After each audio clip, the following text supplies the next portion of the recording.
जय हिंद दोस्तों। स्वागत है आप सभी को एक बार फिर से आप सभी के अपने यूट्यूब चैनल एग्जाम योद्धा बाय करमजीत में। दोस्तों मैं हूं करमजीत और आज अम्ल, क्षार एवं लवण के टॉप 75 क्वेश्चन लेके आए हैं जो आपके एग्जाम के पॉइंट ऑफ व्यू से काफ़ी मज़ेदार और काफ़ी शानदार है। दोस्तों एक बार आप लोग नोट्स बनाते चलिएगा। कहा जाता है दोस्तों कि सफलता एक दिन में नहीं मिलती है, लेकिन सफलता रोज़ रोज़ मेहनत करने से, रोज़ रोज़ वही काम करने से आपको ज़रूर उसमें मुकाम हासिल मिलता है। तो आइए शुरू करते हैं और चलते हैं पहले नंबर क्वेश्चन की तरफ। कहा जा रहा है कि लिटमस लाइकेन के पौधे से प्राप्त किया जाता है, यह किस समूह से आता है? जो लिटमस पेपर होता है उसको प्राप्त किया जाता है वो किस समूह से आता है? तो क्या ब्रोफाइटा है या थेलोफाइटा है या टेरिडोफाइटा है या इनमें से कोई नहीं है? तो ये जो है थेलोफाइटा से हम लोग लाइकेन के पौधे को क्या करते हैं? प्राप्त करते हैं। चलिए आइए दूसरे नंबर क्वेश्चन की तरफ चलते हैं। दूसरे नंबर क्वेश्चन में कह रहा है कि ऐसे पदार्थ को क्या कहते हैं जिसके गंध से अम्लीय या क्षारकीय प्रकृति का पता चलता है? तो इसको हम लोग गंधीय सूचक बोलते हैं। ठीक है, गंधीय सूचक बोलते हैं जिससे हम लोग को गंध का पता चलता है।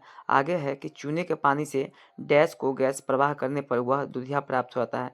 तो चूने को पानी से कौन से गैस को प्रवाह करते हैं? जैसे CaOH गीले चूने हैं उसमें, तो कौन से गैस के प्रवाह होता है कि वह दूधिया कलर के हो जाता है? ठीक है, तो हम लोग इसमें से कार्बन डाइऑक्साइड को क्या करते हैं, CO2 को जब कॉम्बिनेशन करवाते हैं तो हमारा CaCO3 प्राप्त होता है। ठीक है, तो क्या होता है, हम लोग कार्बन डाइऑक्साइड यानी कि CO2 गैस से क्या करते हैं, इसको अभिक्रिया करवाते हैं तो हमारा क्या हो जाता है, दूधिया चूने प्राप्त होता है।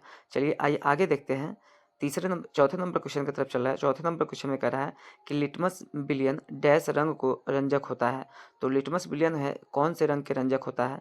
तो लिटमस का जो ओरिजिनल कलर होता है दोस्तों आपको ऑप्शन नंबर बी यानी कि बैगनी होता है।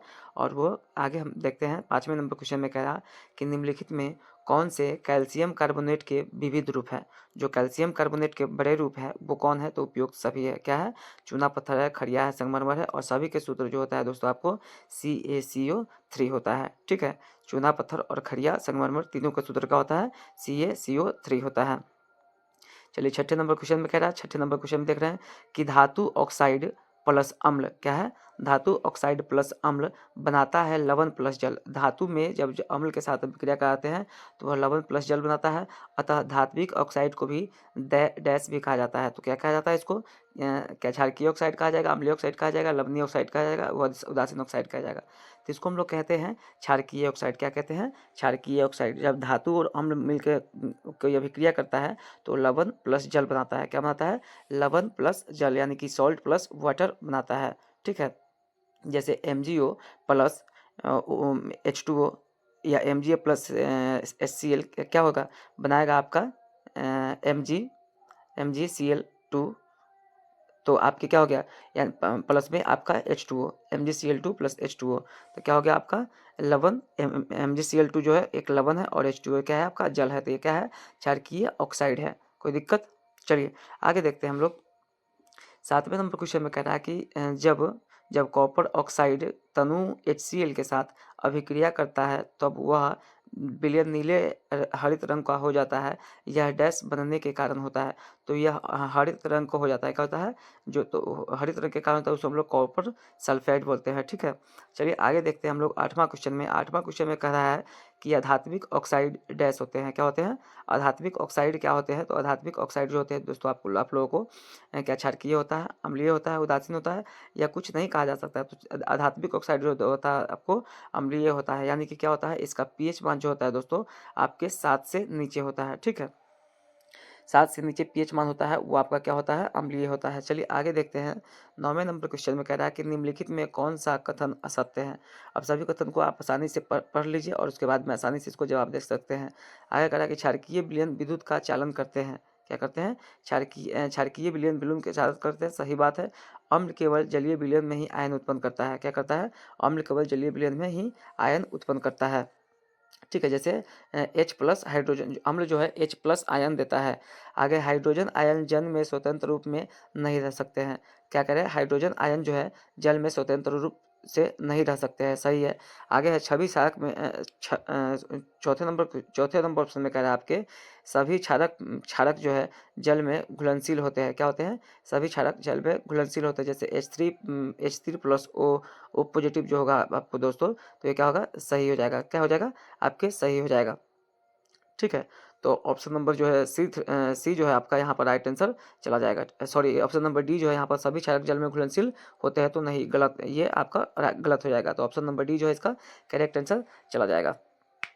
चलिए आगे देखते हैं 10वें नंबर क्वेश्चन में। क्षारक जल में गैस उत्पन्न करता है, तो क्षारक जल में क्या उत्पन्न करता है? तो OH माइनस उत्पन्न करता है। और अम्ल क्या करता है? H प्लस आयन उत्पन्न करता है। आगे है जल में अम्ल या क्षारक मिलाने पर आयन की सांद्रता में प्रति इकाई आयतन में कमी हो जाती है, इस प्रक्रिया को क्या कहते हैं? तो जब जल में हम क्षारक को अम्ल मिलाते हैं तो क्या हो जाता है आपके, उसका सांद्रता जो कम हो जाता है उसको हम लोग तनुकरण कहते हैं। क्या कहते हैं? तनुकरण कहते हैं। ऑप्शन नंबर बी जो है राइट आंसर चला जाएगा। आगे है कह रहा है कि अगर किसी विलयन का pH 7 से अधिक है, इसका मतलब विलयन क्या है?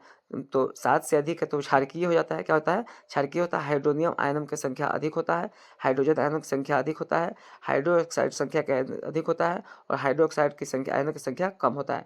तो इसका राइट आंसर सी हो जाएगा। ठीक है, क्षारक जो है क्या करता है? OH माइनस देता है। क्या देता है? OH माइनस देता है। 7 से कम होता है तो आपका अम्ल हो जाता है, यानी कि एसिडिक नेचर से होता है, और 7 से अधिक होता है तो आपका बेसिक नेचर से हो जाता है, और 7 पर आपका न्यूट्रल होता है। तो क्षारक क्या करता है? वो आपके OH मतलब कि नेगेटिव देता है, और अम्ल क्या है? आपको H पॉजिटिव आयन देता है। तो इसका राइट आंसर आपका सी नंबर ऑप्शन हो जाएगा कि हाइड्रोक्साइड आयन की संख्या अधिक होगा क्षारक में। तो ऑप्शन नंबर सी क्या हो जाएगा? आपका राइट आंसर चला जाएगा। 13 नंबर क्वेश्चन में कह रहा है कि निम्नलिखित में कौन सा कथन असत्य है? कह रहा है कि अधिक H प्लस, पहला ऑप्शन में कह रहा है कि अधिक H प्लस आयन देने वाला अम्ल प्रबल अम्ल होते हैं, सही है। आगे कह रहा है कि अधिक OH माइनस देने वाला अम्ल क्षारक प्रबल होता है, ये भी आपका 100% सही है। आगे सी नंबर क्वेश्चन में कह रहा है कि सी ऑप्शन में कह रहा है कि कम H प्लस आयन देने वाले, ठीक है, पहला में जो है कम H प्लस आयन देने वाले अम्ल प्रबल अम्ल होते हैं। क्या होते हैं? प्रबल अम्ल होते हैं, ये भी आपका मोटा मोटी सही है। ठीक है, आगे है कम OH माइनस देने वाले क्षारक दुर्बल क्षारक होते हैं। ठीक है, तो ये जो है आपके सी नंबर ऑप्शन जो है आपका यहाँ पर क्या हो जाएगा? यहाँ पर असत्य चुना जाएगा। ठीक है, तो आपका कम OH माइनस आयन देने वाले क्षारक क्या हो जाएगा? दुर्बल क्षारक होते हैं। तो सी नंबर यहाँ पर क्या हो जाएगा? आपका राइट आंसर चला जाएगा। चलिए 14 नंबर क्वेश्चन की तरफ चलते हैं। 14 में क्वेश्चन में कह रहा है कि निम्नलिखित में कौन सा एक कमजोर अम्ल है? कमजोर अम्ल कौन सा है? तो आपका HCl प्रबल अम्ल है, H2SO4 प्रबल अम्ल है, और H2SO4 ये तीनों जो है आपके क्या है? प्रबल अम्ल है। और CH3COOH जो होता है दोस्तों आपको, ये है आपका दुर्बल अम्ल। ठीक है, तो इसमें सबसे कमजोर अम्ल हो जाएगा आपका CH3 और COOH, एक H प्लस आयन कम देगा। ठीक है, तो ये आपका क्या हो जाएगा? सी नंबर ऑप्शन यहाँ पर आपका राइट आंसर चला जाएगा। और सबसे आपका जो है H2SO4 और HCl जो है प्रबल क्षारक प्रबल अम्ल हो जाएगा।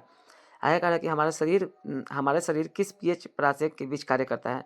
जो हमारे शरीर है वो किस परासेक के बीच में काम करता है? कि ज़्यादा एसिडिक ना हो और ज़्यादा बेसिक ना हो। तो 7 जो होता है न्यूट्रल होता है। क्या होता है? 7 जो होता है न्यूट्रल होता है। तो 7 से लेकर के 7.8 तक जो है हमारे बॉडी इसके बीच में कार्य करता है। ठीक है, 7.7 से 7.8 तक हमारी बॉडी इसके बीच में काम करता है। आगे कह रहा है कि अम्लीय वर्षा का pH मान से कम होता है। अम्लीय वर्षा का pH मान कितना से कम होता है? तो अम्लीय वर्षा है तो अम्लीय वर्षा का pH मान जो होगा दोस्तों आपको 5.6 होगा, क्योंकि 7 से तो कम ही होगा। यहाँ से आप ये भी देख सकते थे। ठीक है, तो 5.6 हमारे अम्लीय वर्षा का मान होता है। इसलिए बोला जाता है कि बारिश में फर्स्ट बार समय में नहीं नहाना चाहिए। चलिए आगे देखते हैं 17वें नंबर क्वेश्चन में कह रहा है कि शुक्र ग्रह का वायुमंडल डैश के मोटे श्वेत और पीले बादलों से ढका होता है। तो शुक्र ग्रह का वायुमंडल जो है वो कौन सी गैस से ढका होता है? तो वो होता है आपके सल्फ्यूरिक अम्ल से। क्या होते हैं? H2SO4 से। आगे देखते हैं हम लोग अपच की स्थिति में हमारा उदर स्टोमच जो है अत्यधिक मात्रा में कौन सा अम्ल उत्पन्न करता है जिससे उदर में दर्द और जलन का अनुभव होता है? तो जब अपच हो जाता है तो वो जब पेट में अपच हो जाता है तो दर्द, पेट में जब दर्द होने लगता है तो क्या करता है, वो अत्यधिक मात्रा में HCl के उत्पन्न करने लगता है। क्या करता है, HCl के उत्पन्न करने लगता है। और HCl से हमारे पेट की रक्षा करने के लिए क्या होता है, म्यूकस की परत लगा होता है। क्या होता है, म्यूकस की परत लगा होता है। इसलिए क्या होता है, हमारे पेट में HCl से रक्षा करता है, क्योंकि HCl क्या है, HCl एक प्रबल अम्ल है। क्या है, HCl एक प्रबल अम्ल है। और जब पेट में गैस बन जाता है, पेट में गैस बनता है तो जलन होने लगता है, तो HCl की मात्रा क्या होता है, बढ़ जाता है। क्या होता है, HCl की मात्रा बढ़ जाता है।